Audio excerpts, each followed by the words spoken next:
作为航天大国，不管是中国还是美国，都花费了很大的精力在卫星的建设上，甚至美国还曾放话要把更多的精力用在建设太空实力上，以此在未来占据更多的先机。毕竟卫星在未来战争中那就是必备的眼睛。而最近媒体却披露，中美打响了卫星暗战，美国就用自家的眼睛来试图窥视中国，以此窃取中国机密。近日，《环球时报》发现，美国一家著名防务新闻网《防务快报》报道称，美国一颗由空军和轨道科学公司联合研发的太空监视卫星，代号为美国271，悄无声息地靠近了中国的实践20卫星，试图获取其中的机密，结果却被中国卫星所展现的实力给吓了一跳，转头就在媒体上高喊，中国所展现的实力非常危险。这不是美国第一次这样干，据航天专家所言，美国这样做的次数非常多。很早以前，美国就建立了相关的监视系统，能够靠近其他国家的卫星，并且实时对其进行监视。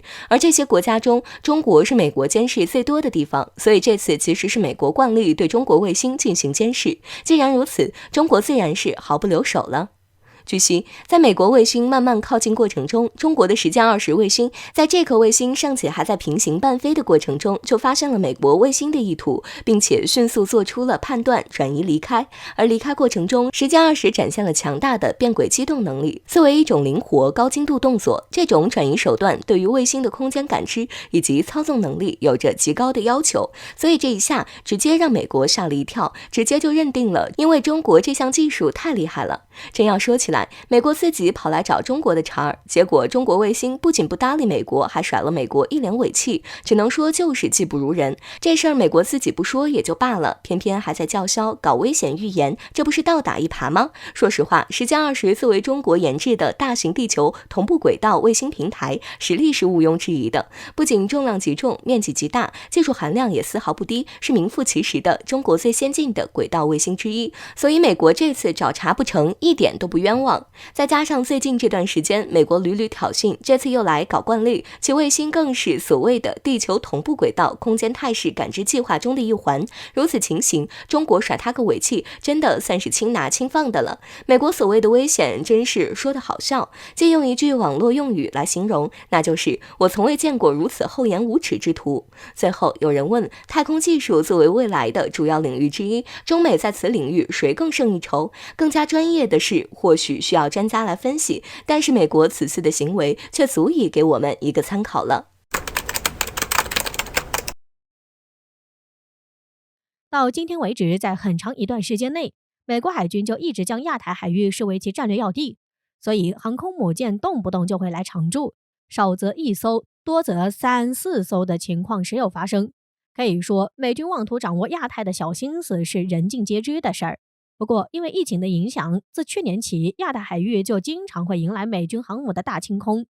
在那段时间里，美国海军在亚太海域的航母部署数量将为0，而在美军没有1艘航母可以在亚太海域使用的时候，到那时，放眼整个亚太海域，真正可利用的大舰队将只剩下我们中国海军中的辽宁号和山东号2艘航母。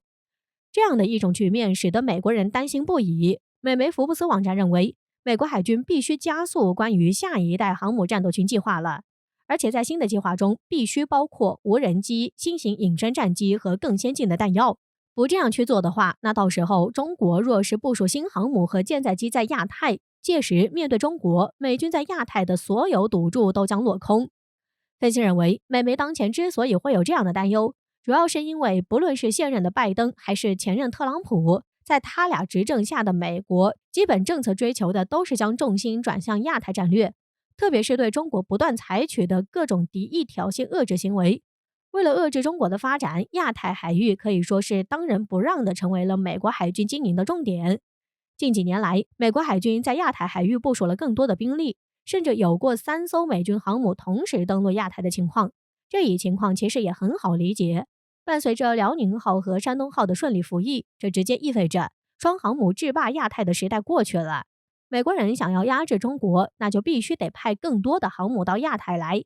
那么在上文的描述中，亚太海域对美国海军来说是如此的重要，可为什么美国海军还允许像今年上半年航母清空这样的事情发生呢？其实吧，理由很简单，而且只有一点，就是当前美国海军的航母力量已经到了捉襟见肘的程度，甚至就算出现了亚太海域航母清零的情况，也束手无策。在中国海军迈向2027年实现建军时100年的奋斗目标中，美国人已经意识到了中国海军未来将是他们最大的威胁。因此，在今年美国本土经济发展都不景气的情况下，拜登仍然加大了在亚太地区的军事投资，比如在关岛等地建造战术雷达、神盾系统，以及在第一岛链附近建立更近的军事基地等等一系列为了钳制中国军力而做的准备行为。进入到今年下半年以来，原本已经控制住的疫情，因为德尔塔毒株的出现，再次引发了新一轮的全球新冠肺炎疫情，这让本就医疗资源捉襟见肘的国家更加的陷入到了枯竭当中，尤其是那些经济不发达且不具备自主研发能力的国家，这些国家除了寄希望于他国的援助，可以说是别无他法。其中越南就是这样的。越南目前的疫情形势非常的严峻，作为一个人口上亿的国家，可至今接种的疫苗剂次才几千万，这样一个接种率根本没有办法对抗病毒。为此，中国秉着人道主义精神，决定将总价值970万美元的医疗物资赠予越南，其中包括80万剂国药新冠疫苗。为感谢中国的援助，越南驻华大使范兴梅激动地对媒体表示，这是两国传统友谊的生动体现，谁也无法动摇中越团结。然而，越南这才刚对华表露出友好态度，转身就开始侵害中国利益。这段时间里，背着中国，越南开始在南沙搞大动作。据南海战略态势感知平台公布的南海卫星照片显示，越南正偷占南沙岛礁进行扩建，填海造陆上万坪。目前，越南是占据南沙岛礁最多的国家，占据了全部29个岛礁。而他们之所以这么做，无非是扩大越南在南海控制岛屿的面积，增加居住人口，提高该岛屿的潜在经济价值。毫无疑问的是，越南这种无耻行为对解放军在南海的军事部署来说也是一大威胁。常言道，不怕慢就怕战。虽然越南的基础设施建设能力很低，但他们一直以肩挑人扛的方式去扩大这些非法侵占的岛礁，并采用日拱一卒的方法推进南沙岛礁建设的话，那迟早有一天会严重损害到中国的领土和主权。分析认为，越南人对这些岛礁的非法侵占仅仅是其狼子野心的第一步。相比在这些岛屿逐渐开发完成后，他们就会以国际海洋法为依据，对南海海域进行非法索取，以此作为窃取中国利益的桥头堡，成为越南侵占中国南海渔业和油气资源的基地。所以说，对于越南这样非法占领我国岛礁并进行建设的行为，我们必须提出严厉抗议和交涉，不可使其阴谋得逞。必要时最好能派遣军机在那几个岛屿进行定点的常规巡航。从古至今，南海诸岛就是我国的固有领土。当前越南采取切香肠战术，妄图一点一点蚕食我国岛礁，这是绝不能容忍的。对于他们这样的行为，必须给予严厉的警告，并采取必要的武力行动。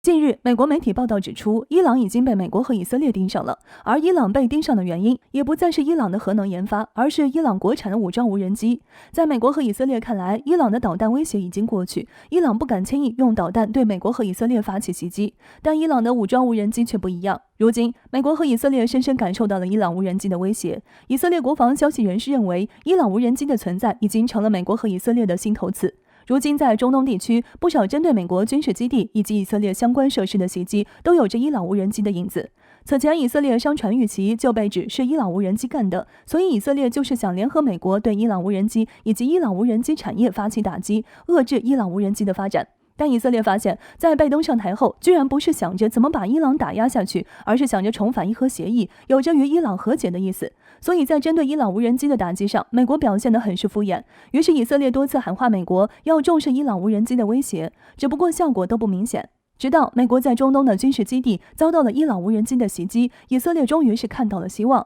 美国在叙利亚的军事基地被无人机袭击后，挨了打的美国也感觉到了威胁，因为袭击美国军事基地的无人机很大可能是来自伊朗。有第一次就会有第二次，未来美国军事基地被无人机袭击的次数会更加频繁，而且真正让美国意识到威胁的，或许还是伊朗无人机的能力。此前就有报道指出，美国航母在通过霍尔木兹海峡进入波斯湾的过程中，多次被伊朗无人机跟拍，航母上的舰载机都是清晰可见。这对美国来说才是最可怕的。美国现在的想法就是要全面撤出中东，未来针对伊朗必然会以海军为主。而现在伊朗无人机便显出了针对美国军事基地以及美国军舰的能力，美国人自然是坐立不安了。毕竟在全球横行霸道的美国是个什么作风？凡是能威胁到美军的武器，在美国人口中那都是全球的威胁，都是不该存在的。于是美国和以色列联合出手，美国负责制裁，以色列负责发起袭击。于是我们看到美国对伊朗2家企业和个人发起制裁，而被美国制裁的企业都与伊朗无人机的制造有着紧密的联系。